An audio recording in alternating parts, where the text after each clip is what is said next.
लेकिन कतिपय कारण थे, ठेकेदार का एग्रीमेंट था, ज़्यादा उसको उलझाते अगर कोर्ट चले जाता तो सड़क पे खड़ी हो जाती।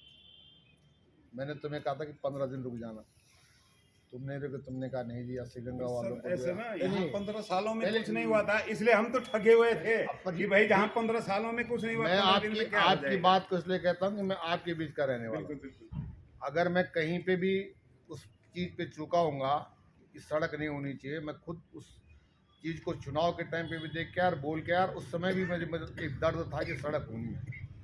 और जब मैं आपके सामने सीधी मैंने यहाँ से सीधी वार्ता आपके सामने जब ज्ञापन लेके आ पाया, मैंने क्या बोला, सीधा फ़ोन करके बोला चीफ को कि अगर ये नहीं हुआ, तत्काल इस ठेकेदार का निरस्त नहीं हुआ और इसमें तत्काल काम नहीं कराया गया तो मैं तुम्हारे यहाँ खुद धरने बैठूँ। इतनी धमकी मैं तुम्हारे सामने दे के आया और उस पर कार्रवाई में पता है आपको कि एक कार्रवाई में एक टाइम लगता है। माननीय मुख्यमंत्री जी ने इसको तत्काल संज्ञान लिया, उसका जो है टेंडर निरस्त कराया गया, उसको कैसे मतलब तुरंत जो है उसकी निविदा लग गई।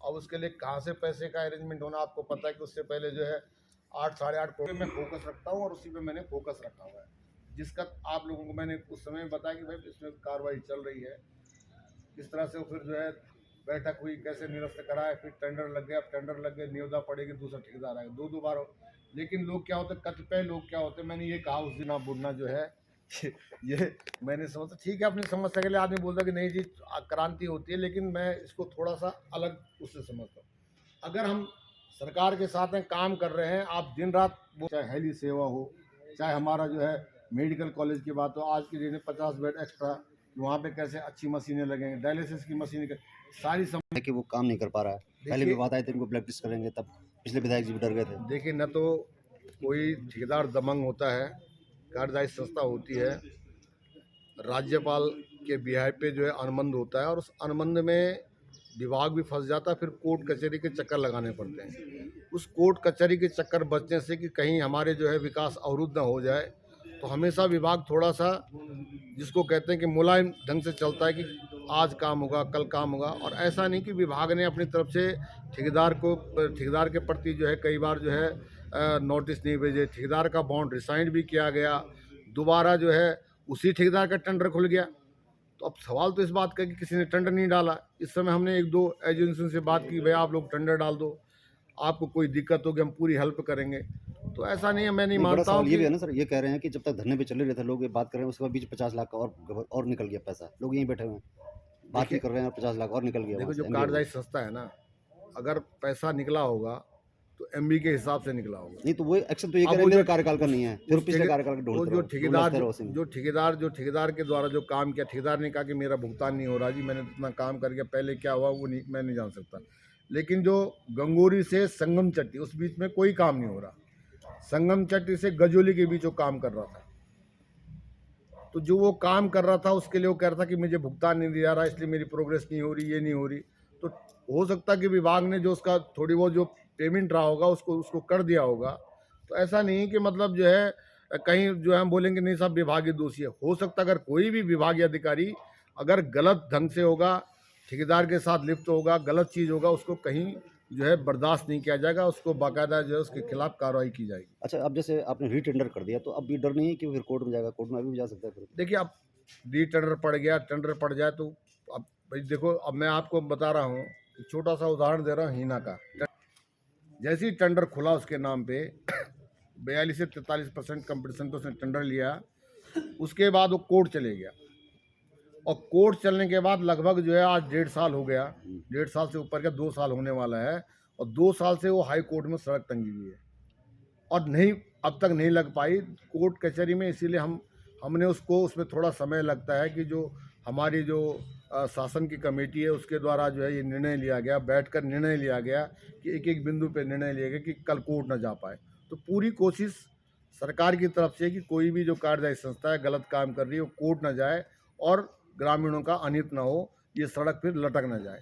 तो उसके लिए एक प्रयास किया गया है और मुझे पूरा विश्वास है कि जो अब रिटेंडर होगा उसमें ठेकेदार कोर्ट, अब भाई देखो आदमी तो स्वतंत्र है, कोर्ट जाने के लिए तो स्वतंत्र है, कोई रोक नहीं सकता है, लेकिन कोशिश ये की जाती है कि अगर कोर्ट जाएगा तो कोर्ट भी उसे कुछ नहीं मिलेगा। तो इस तरह का सरकार की तरफ से, शासन की तरफ से एक प्रयास किया गया, उसके लिए कमेटी बनाई गई, उस कमेटी में किस किस तरह से उन बिंदुओं को रखा गया, निर्णय लिया गया। अब हो सकता है कि भाई सीधी सी बात है, कहीं ना कहीं उससे लिप्त रहा होगा, तो उसके लिए कोई ना कोई हो सकता अधिकारी भी उसको बचा रहा होगा। लेकिन आज मुझे कोई नहीं लग रहा कि उसको कोई अधिकारी बचा रहा है। आज सीधा स्पष्ट निर्णय हो गया कि भाई इसका बॉन्ड जो है रिसाइन किया जाए और तत्काल जो है निविदा लगाई जाए। विधायक जी, आपकी सरकार के द्वारा कई जगह ऐसे रोड बनी है जहाँ बननी नहीं थी और वहाँ बन चुकी है, और जो छूट गई हैं कि आगे क्या उम्मीद करेंगे? कांवा की रोड है, चाहे जिस धरने को लेके बैठे हुए हैं, वहाँ भी शायद बीजेपी ने ही रोड बनाई है कई सालों बाद। अब क्या आगे होने वाला है? हमारी सरकार का जो लक्ष्य है, पहले तो हमारे जो स्वर्गीय अटल बिहारी वाजपेयी जी थे, उन्होंने 2002 में एक कानून बनाया कि जनता की जो जनसंख्या है, गांव की जो जनसंख्या है, उसके अवरोही क्रम में लगातार हर छोटे गांव को 250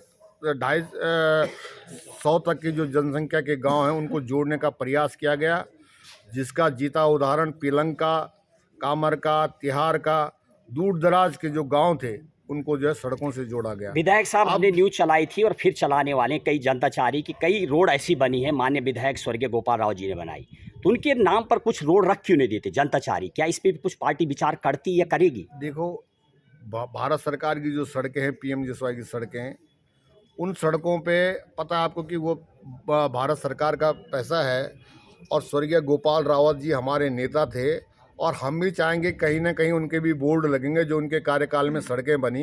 ये हमारा पूरा एक लक्ष्य होगा, और कहीं ये राजनीति की और पत्रकारिता की भाषा नहीं उनको होनी लेकर के चाहिए। कुछ हो नया, कहीं काफी पत्रकारिता की जाल बिछाए वार्ता उनके द्वारा, काफी काम नहीं, को दिखता नहीं है, तो नहीं, क्या कुछ ऐसा होगा आगे? जाल बिछाया गया, मैं बताता हूँ कि हमारी सरकार ने पूरा जाल बिछाया। पीएमजीएसवाई की सड़कें बनी तो स्वर्गीय अटल बिहारी वाजपेयी ने 2002 में उसकी नींव रखी, और जैसे ही हमारे माननीय मोदी जी आए, उन्होंने इस रफ्तार से, मैं नहीं बता रहा कि इस रफ्तार से जिसका लक्ष्य जो है 2022 रखा गया था, 2022 तक पिलंग जो 18 किलोमीटर दूर है, उस दूरस्थ गांव तक भी सड़क पहुंचाने का काम किया, कामर की सड़क तक का पहुंचाने का काम किया। आज जो संगम चट्टी अगोड़ा की जो सड़क है वो भी पीएमजीएसवाई की सड़क, और मुझे बहुत अच्छा लगता है कि कम से कम अगोड़ा तक हम गाड़ी से जाते हैं। शिक्षा को लेके बात करो, शिक्षा स्कूलों का नाम पहले अब आदर्श अटल रखा गया।